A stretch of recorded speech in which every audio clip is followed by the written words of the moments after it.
Hello Aries, welcome to your December forecast. It's a big month because not only do we have Mercury, the planet ruling communication, transportation and technology, going retrograde, we also have Saturn, the planet that rules our structures, how we use time, how we run our lives, how we organise everything, changes sign as well this month. And that only happens once every about 3 years or so. So it's a big month. Let's break it down into bite-sized pieces for you Aries. On the 3rd of the month, we've got a full moon happening here in your 3rd house in Gemini.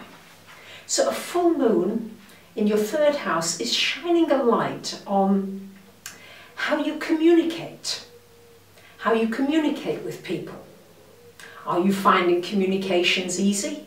Do you need to make some changes in the way you communicate? Are you always on your phone? Are you always sending emails and texts?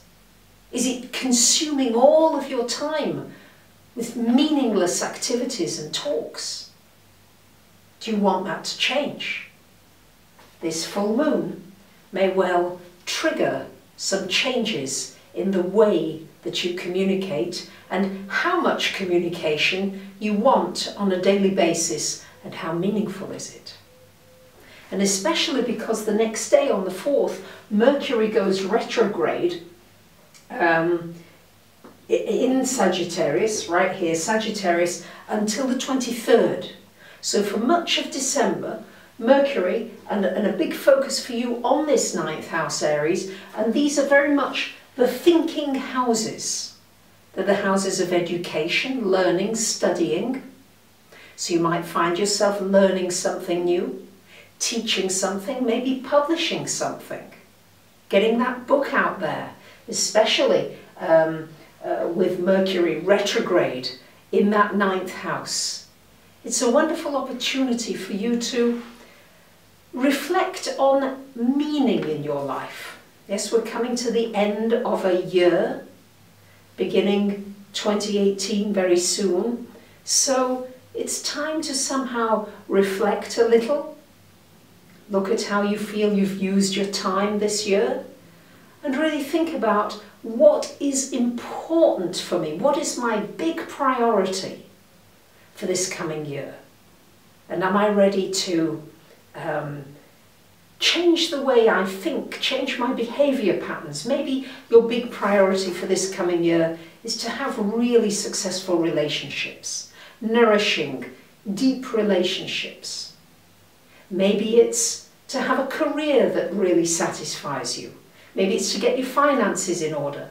Maybe it's to really focus on having more of a spiritual side to your life. So really think about that during this Mercury retrograde, because that's what this energy is encouraging you to do, is to take a step back from your everyday activities, the moon as well energy, and to go inward before going outwards again. It's like get the direction from inside rather than looking outside for the direction. Get it from your intuitive voice and from really maybe doing some journaling, some writing.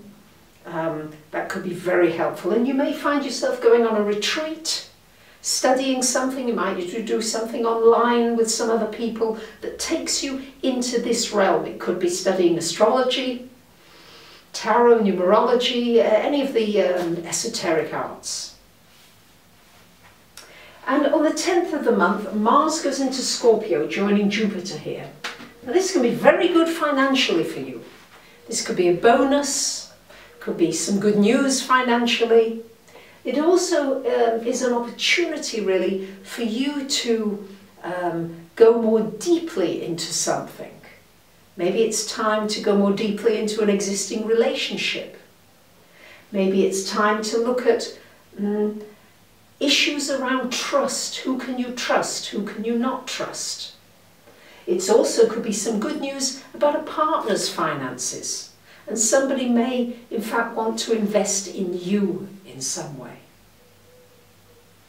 On the 18th, we've got a glorious new moon happening up here in this 9th house. So new beginnings. You might be going on a trip. You might plan to go somewhere you've never been before. It's a new opportunity to meet different people from different cultures. Maybe to make friends with different kinds of people than you would normally mix with. Maybe to drop some judgments about different people that maybe you wouldn't talk to or find so much in common, and see if you can go beyond that. And you might find yourself very pleasantly surprised and make some new connections here that are really powerful.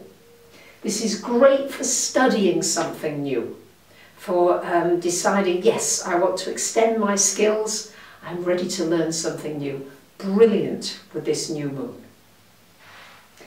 And then the big news, which is Saturn changing sign on the 20th of the month, going to join Pluto energetically.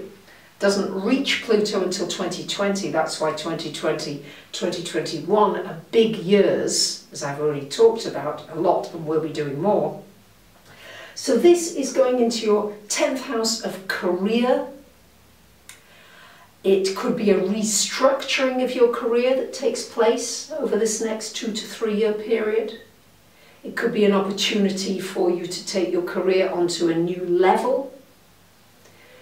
It's an opportunity for a reorganization of priorities, and an opportunity as well for you to become more serious about something, to say, right, I want to really manifest things now.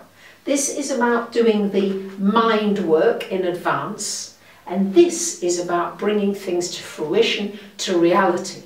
And very often during this time, your career, your work in the world, and that could be as simple as raising a family. You might not necessarily have to be out in the world being a CEO or running your own business, not necessarily.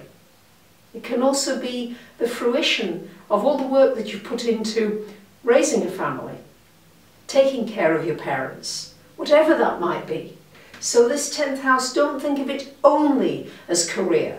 It's what you are focusing your energy on and what you are blossoming in. So there can be a blossoming of you with this Saturn transit into your 10th house. And it can also mean really great success in your career after some hard work.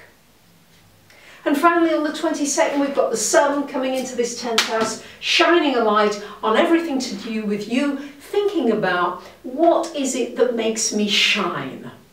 What makes me feel joyful? Yes, I feel joyful when I do these videos. I feel joyful when I'm composing music, when I'm painting, when I'm walking on the sand, when I'm having a cold shower. What is it that brings that joy? So this is shining a light on the joyfulness in you coming out. And as more of that comes out, again, that will bring positivity for your career and also your connections with other people. So it's a powerful month. Please don't forget to watch your 2018-19 forecast. And you may want to have a personal reading, ask a question, a channeling, whatever that might be. I just want to thank you so much for listening, for tuning in all year. For those of you who are new, welcome. And I wish you a great December and a very, very happy and healthy and loving New Year. Bye for now.